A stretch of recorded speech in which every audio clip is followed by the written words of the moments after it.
bunch of slack-jawed faggots around here. Well, good morning. It's the Great White Stoke from the Great West Coast, doing a video response to Backwoods, you big Norsky.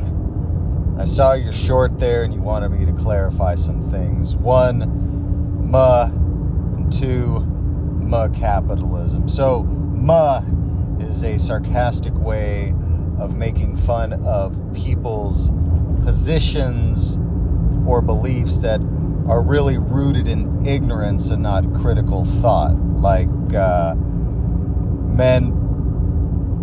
allowing men into women's locker rooms because trans rights, 18-year-olds can't buy a handgun or a beer, but they can go fight for my country and my Zog and my Constitution. That's what Muh is kind of rooted in. Well, let's get down to Muh Capitalism. And you wanted me to clarify my position.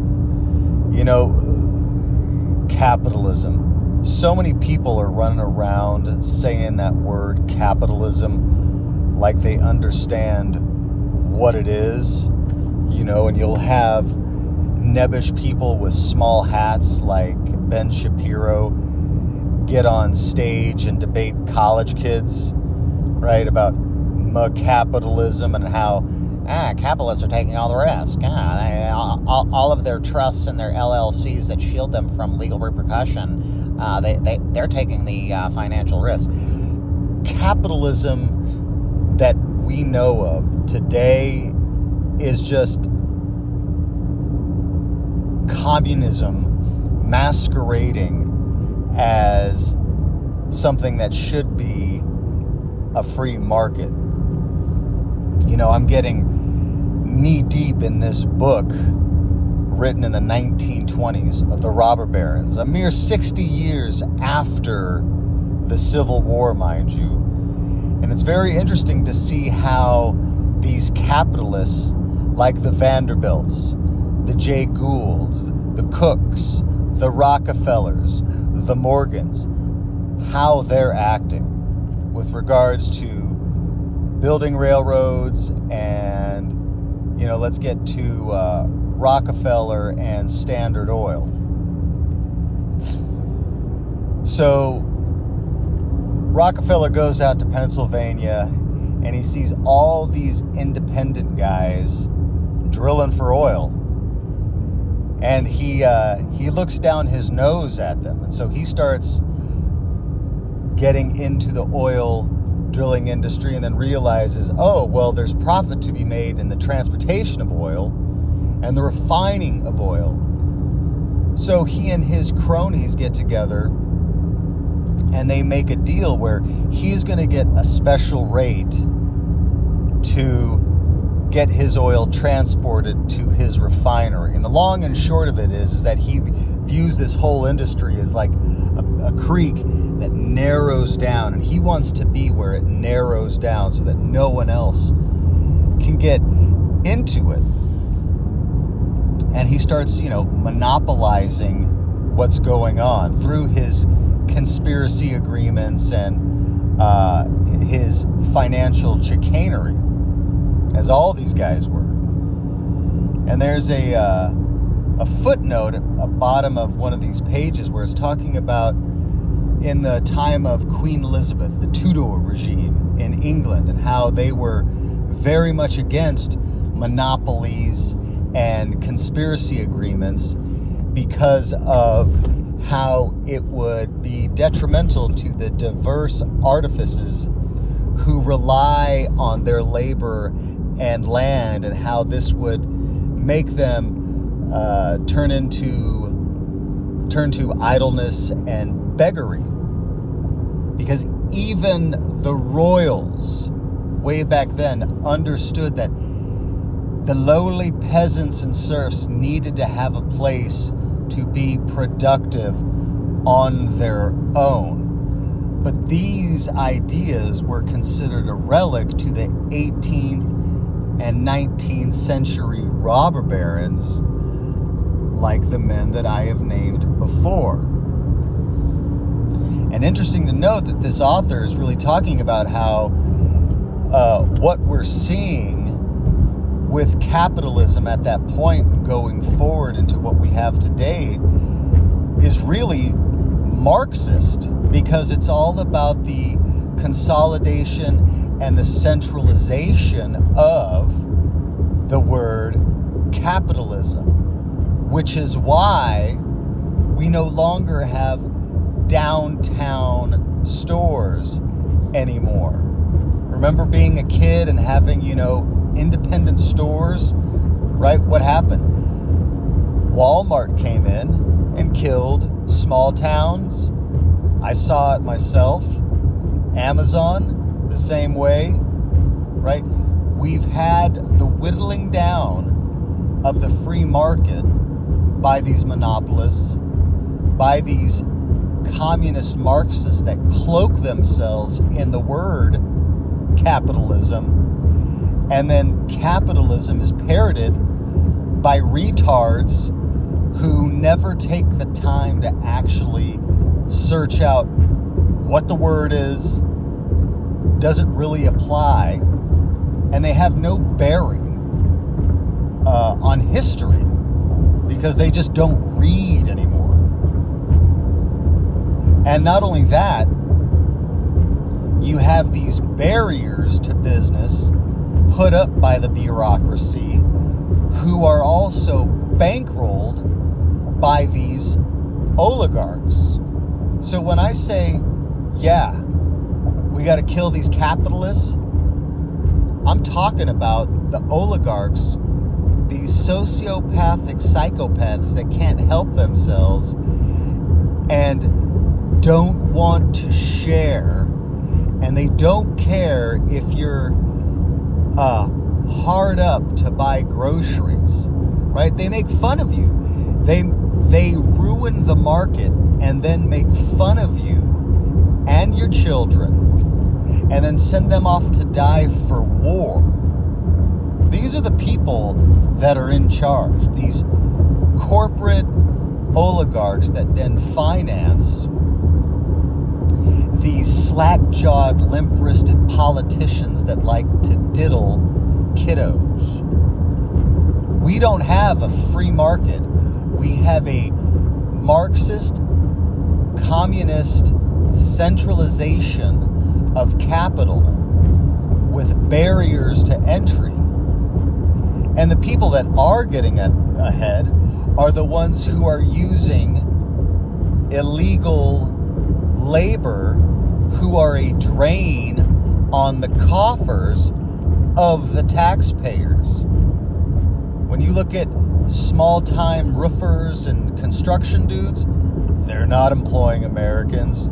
They're being virtuous and employing the Squatemalans and saying, well, the Squatemalans work.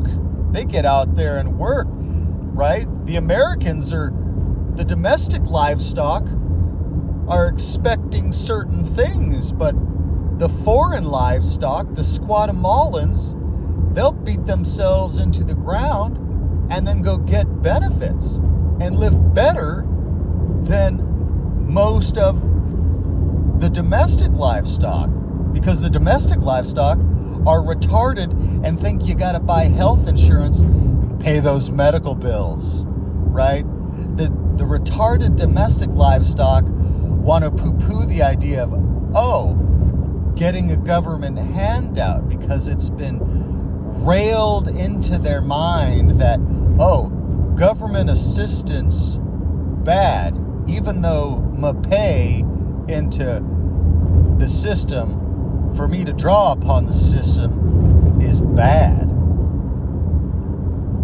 So that's my position. As I read further into economic theory, I don't see virtue being rewarded. I don't see altruism being rewarded. You don't see inventors being rewarded either, because these robber barons view inventors as, well, that belongs to everyone because all that you've done is just observed other systems working and just refined it in that way, which is why you see so much invention stolen. And believe it or not, people talk about Einstein in that way. He was working in the patent office and he was just grifting ideas. No, these robber barons need to be dealt with because they will bring the entire system down while enriching themselves. And it's happened time and time again. Not only that, there's a really interesting line in this book where Jay Gould, in a moment of honesty, when he's talking to a biographer, he asks him, what's the Erie Railroad worth? And Jay Gould replies, absolutely nothing. But it's speculated on the markets. See, they have a railroad line, but they've issued so many bonds and so many stocks, and it's been watered down, and they've long since taken their capital out from these stocks, that if people were to actually try to sell their stock, it would crater and it would be worth nothing, which is what's going on with the stock market right now. Everything is oversold, overbought, and the value is pure speculation. For example, Elon Musk, how much is he worth? Right? $500 billion, maybe even closer to that now. But that's only speculatory value. And it's not like he's got that kind of cash on hand. No, it's all leveraged. And if he were to actually try to get out of the market in toto, right, the price of everything that he's got, his hands in would crater. So yeah, blood needs to run in the streets. And here's another little byline. These small-time oil producers, right? They had finally had enough of the financial chicanery and being charged a different fee than the Rockefellers and the Vanderbilts, right? And all these other people. They started getting together and saying, screw you guys, we're not going to sell you any of our oil, and we're going to start our own little get-together. Well, Vanderbilt and Rockefeller rudely intrude upon one of their meetings and deny having any type of culpability in this anaconda, this what do they call it? The Southern Improvement Corporation. Well, they don't have any type of agreement in place. You know what sends them packing? Violent words. That's the only thing sociopaths and psychopaths fear, is someone coming for them in their sleep and their families, so that they can't just take their carpetbags and run off to some Bahamian island and then come back 20, 30 years later and pull their shenanigans. I mean, for fuck's sake, bro, we've got a 2-tier legal system. Bill Gates' daughter has just engaged in millions of dollars of financial chicanery herself. You think she's gonna go to jail? Nah, right? Sam Bankman-Fried, right? Supposedly, we're told that he's in jail and never getting out. I just don't believe it, right? I just don't believe it. So yes, capitalists need to get dragged through the streets, and we need to bring back a level-headed free market where the barrier to entry is not onerous. Those are my thoughts. Would love to hear yours. Hope you guys are doing well. Looks like summer's over. Fall is marching in. I've been securing windfall oak. It's beautiful wood. Anyway, be well.